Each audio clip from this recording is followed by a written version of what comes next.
Cechol sibh, Ciarán an seo, agus aniu táid chun athras dhéanamh roinnt na hanbheith atá le fáil sa chuid an Amazon atá site sa Fhearghusa. So an ché cleachta táid chun déanamh ná an monkey úlach. Ná an howler monkey.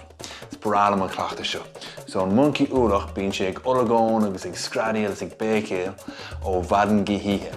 So aimsigh de spás agus déanamh an monkey úlach. So bogan an monkey úlach mar seo.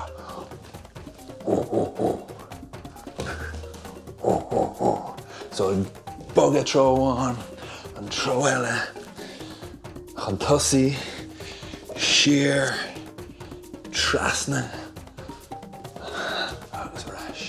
Nis, an chéad an bheala is brala an cheann seo, agus sé an slot, nó an bear spadanta, nó animeile ná an bear déileirech. So tá rá leire agus a cíneile ann le trí chin. So an cheann seo tá rá cheann aige.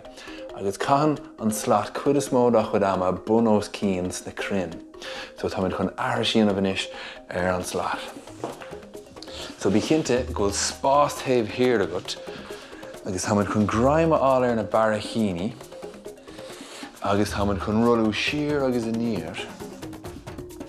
So bhícinnte go spás go taobh hir dit, agus go deas éasca ná taobh ar fór, táid chun rollú siar agus a níor.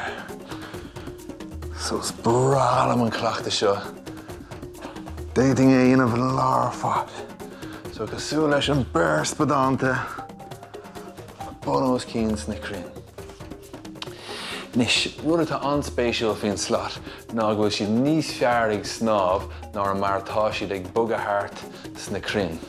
So lígí síos ar mar muig agus ag snáb tríd an isce. So dearta go bhfuil siad 3 óra níos tapúla ag snáb ná ag buga nó ag siúil tríd na crin.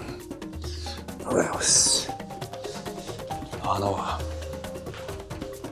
So, sin an monkey úlach agus an spadán déileirech.